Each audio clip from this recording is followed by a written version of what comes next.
Today we are here with Dr. Faye Williams. And today is the first chapter of Women We Look Up To, so let's get started. So what made you want to be the president and CEO of the National Congress of Black Women? Well, actually, I was appointed, first of all, by the person who preceded me. Her name was Dr. C. Dolores Tucker. And then when she died, I followed in her footsteps to become the, what was called the chairperson at that time. And then last year, the board voted to call me president and CEO. And you know, I just like being active in community organizations, so I was really happy to be involved in this organization and to become the leader of it. What do you think we could do to let people know that Black Lives Matter?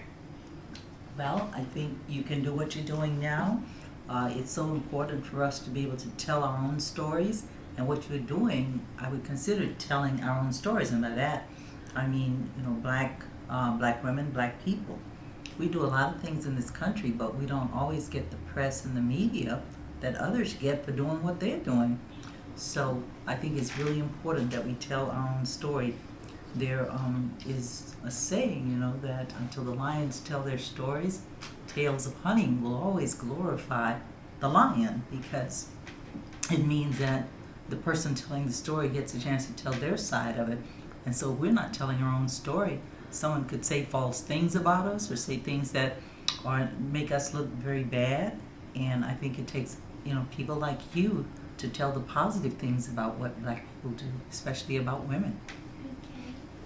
So can you tell us about some of your biggest accomplishments? Well, let me see. One of the things, of course, that's been most exciting is that President Obama appointed me to be a member of the Presidential Scholars Commission. So I get a chance to meet some of the smartest young people in the country, and we get a chance to talk with them, and we get a chance to take them to the White House, take them to many events, but they have to have very high ACT scores and SAT scores before they're invited to become a member of the President's Commission. And so I serve as a member of that commission that helps to select them, so that's really important to me.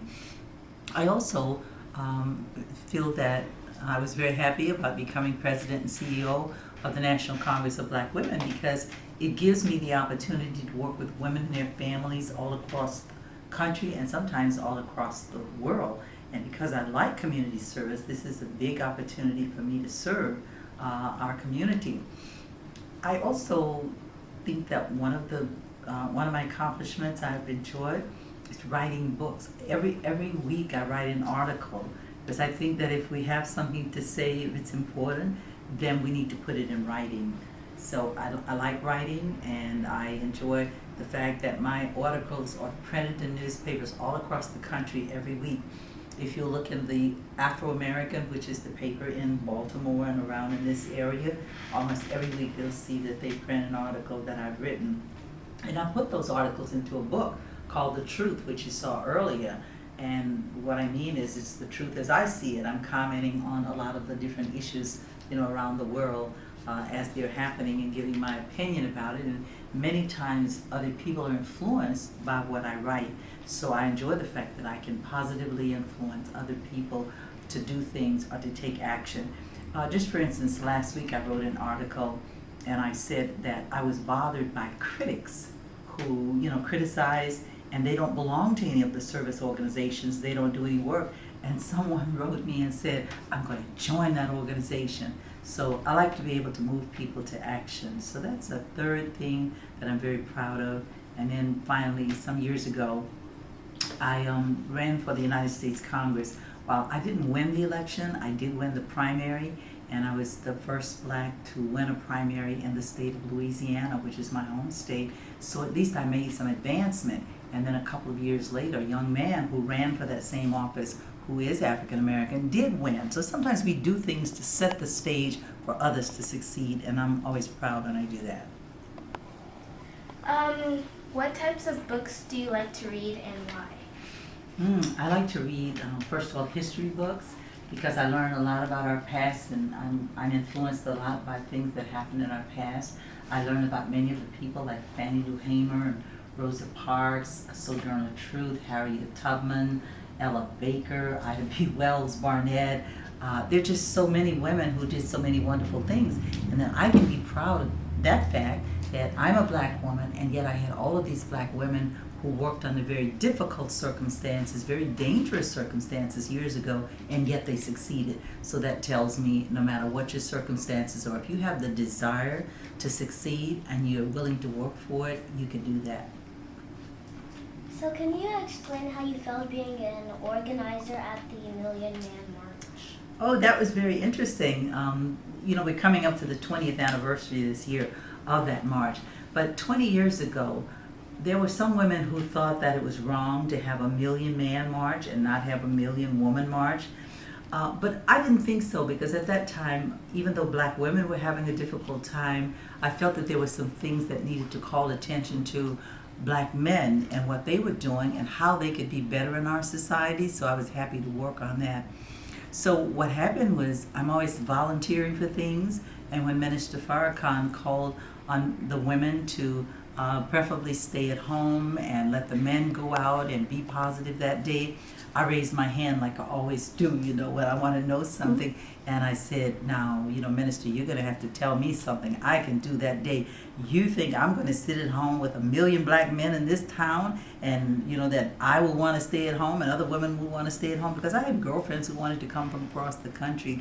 So I wound up being one of the co-chairs of the march as a result of my, jumping up and saying I wanted to be involved. So I became the co-chair of that march, and it was just a great experience helping to bring all of the men out who came. Now, it wasn't that women were not allowed to come to the march, it was just that it was established for men. But there were many women there. Dr. Dorothy Irene Height was there. I was there. Just several women were there. But the main focus that day was to be on the men. Why did you want to be a teacher?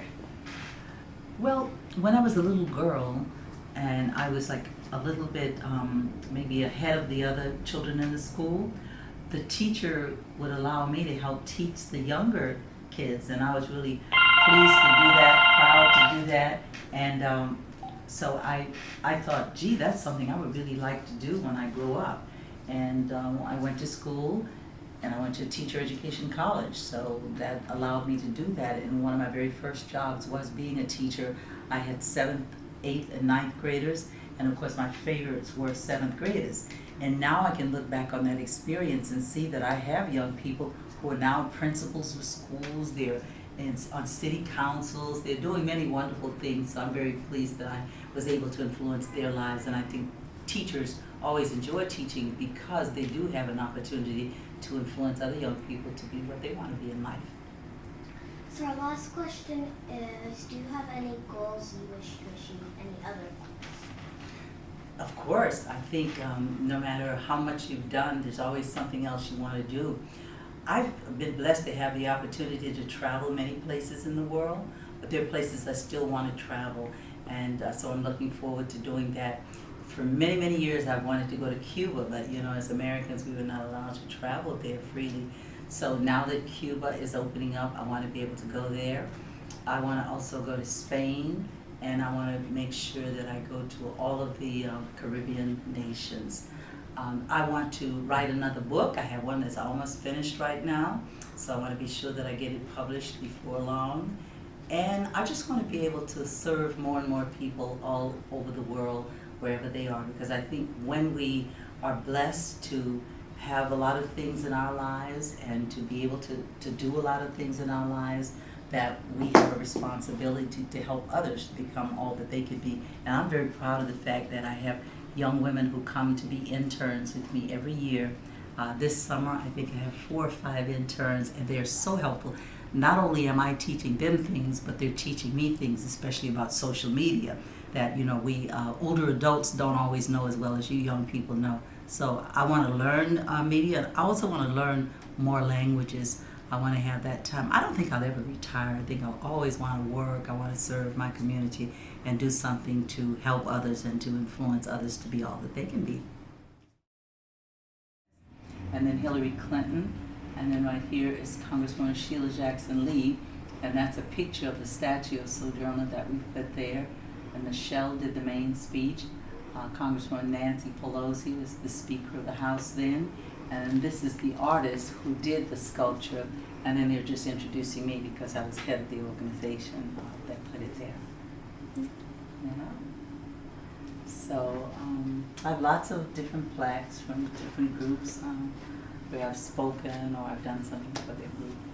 So we would like to thank you for your time and for meeting us here. So have a wonderful day. And don't forget to subscribe to our news channel on YouTube, Twitter, and Instagram At TK2LDCNEWS. But on Instagram it is TK2LDCNEWS3 for the three sisters. Thank you. Well, you did a wonderful interview. Thank you so much.